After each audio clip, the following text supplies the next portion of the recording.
Everything started when I was preparing myself to take the IELTS exam, and it was only 2 weeks before I took the real test, so I need a partner to practice my English speaking skills. At first, I get access to Cambly, and after 15 minutes, I ran out of my trial time. Then my friend recommended me an app. It is Fondi. Fondi is an app that gives you control of one character at a time, and you can move your character around the city or town to communicate with nearby players' characters. So yeah, that's where I met my ex. But not for so long. We have just been together for half of a year and it was ended. We busted up without seeing each other's face in reality in real life. We didn't have any real interaction, like touching, kissing, hugging, sleeping together. We didn't have something like that. Just the screen, the flat screen, the transparent screen that lighting up every night. We have been doing the same thing throughout 6 months like that. So that's the end of the story, and it's really sad for us that we didn't see each other's face in real life. But in this podcast, I want to talk about that sometimes in the relationship, we can actually receive a gift from our own partner. Let's be honest, guys. Whenever we are stepping out of the relationship, the first thing we're gonna feel are, panic, painful, soulless, lifeless, because your perfect match had just gone, and she or he was replaced by a stranger. We didn't even recognize each other. We didn't even acknowledge each other's existence. We just feel like, there was nothing happened between us. We're just like a stranger from different places. And thinking about that make me feel like we're having the lens that's peering through our heart. Because it's really painful, right? But beside that, I want to share with you guys a lot of experience that I would like to say it for so long. First thing that, first mistake we usually do that we take everything our partner says for literally. Because, we have been in the relationship for so long, that's, it feels like forever, and we have established a good rapport with them, a good relationship, and, that's why we tend to believe everything another person say to us. But we sometimes believe them to the fullest that we forget about something. People sometimes just reveal the piece of values, the things that you can see it above the surface, and when there were some hidden informations, some subterranean values underneath that surface, and they have not been uncovered yet. These things you didn't see it yet, and when people act something irrationally, there was always a driving force behind all of their human behaviors. So by wanting to break a deal, marriage deal with us, they will give us the most comfortable and easiest reasons to avoid any further frictions in the foreseeable future. And then secondly, there is the theory, the feedback loop from hell of Mark Mason, who is the author of the book The Subtle Art of Not Giving a Fuck. So of course, like I have said, afterwards you're gonna feel unhappy about yourself. So you're not gonna do anything much, because some of the combination of lifeless and showless feelings. You're not gonna do certain things. You just sit there, and whenever you have a time to think, your brain will just dread up the past. You will just it will just automatically show you your memories, the beautiful moments of you and your partner in the past, and that's make you become unhappier. And by feeling that's unhappier, that realization make you feel like you become much unhappier than usual. Now look at you are unhappier about being unhappier. So I feel like that's like a loop that never ends. And I think like you have seen this theory a lot of times, because you just go around and around and it leads you to nowhere. And to avoid it, I feel like it's really simple. You just don't have to judge your thought, rigorously. Because if you still have the mindset like it's not possible for me to let things go, it's not possible for me to sometimes feel inadequate and insufficient, so you are inhibiting yourself for growing and developing yourself.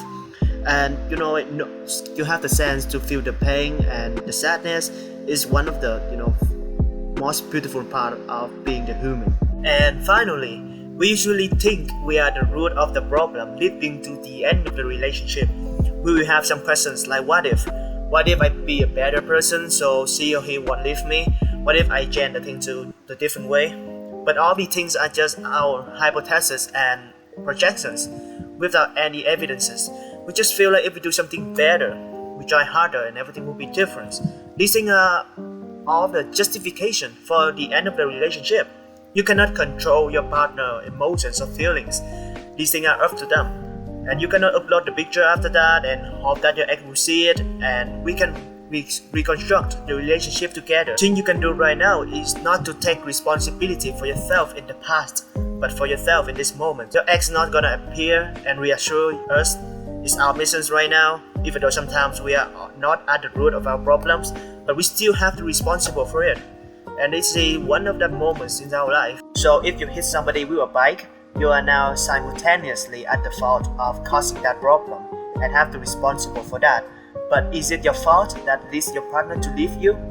In this case, she or he will not be responsible for our emotions, but we will. Okay, so now that end of all the miserable things that we have to undergo, and let's move to the gift that we can receive after that. As people say already, no pain, no gain. We will actually change when we live under the pressure and under some really tense circumstances, and we no longer feel comfortable about ourselves. Especially when we're getting out of the relationship, this will provide us with an opportunity to redefine and reinvest in our life and our time. I have understood that most of people, when they were in the relationship, during the whole time we have been together, we have worried about each other so much, we have hung up about everything that related to each other. So this will be the right time for us to pursue our own passions, something that's really energizes us. And no matter what situations you are in, you can be an ignorant victim or a heartbreaker, whatever it is. Being an ignorant victim will help you to enhance your emotional resilience, and being a heartbreaker will help you to accumulate more experience. Both will help you to succeed in your next relationships, and that's a good sign. That's a good thing. And we are usually the worst observer of ourselves. When we do something wrong, we tend to be the last person on earth that realizes our mistakes. And this time will be a perfect time for us to make accusation audit for ourselves. Maybe we have done something making our partner to leave, and we are not as ignorant as we usually think. This time, we will learn how to love ourselves and develop ourselves. But like I said previously, we are so lifeless and soulless that we cannot do such things. So again, we will apply another theory. That's the do something principle, and again, is of malformation. So the chance go like this. You are inspired and then you have some motivation.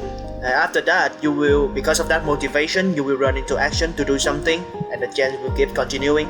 So therefore, we can start at the point when we are doing something, and we can generate our own source of inspiration and motivation.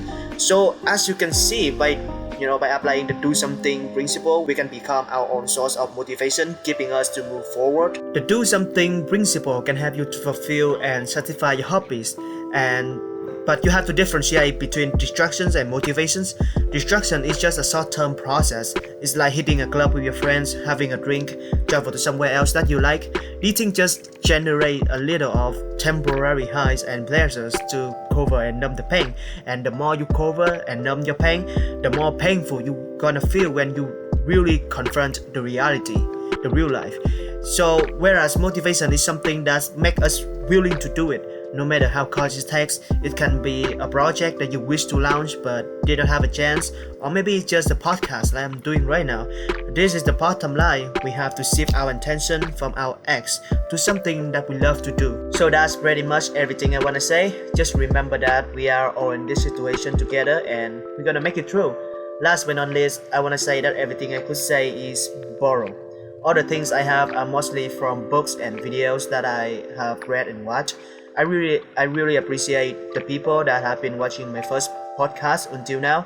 Also, I want to say thanks to my ex for coming to my life, which changed me a lot. Even though it was just 6 months, but I have changed a lot. I have changed significantly. Thanks to you. I used to not love reading books, but now I'm an avid book reader. Next year, you're gonna study abroad in America, majoring science and technology. I always wish you a best luck and be a cool and successful girl when you come back. Thank you.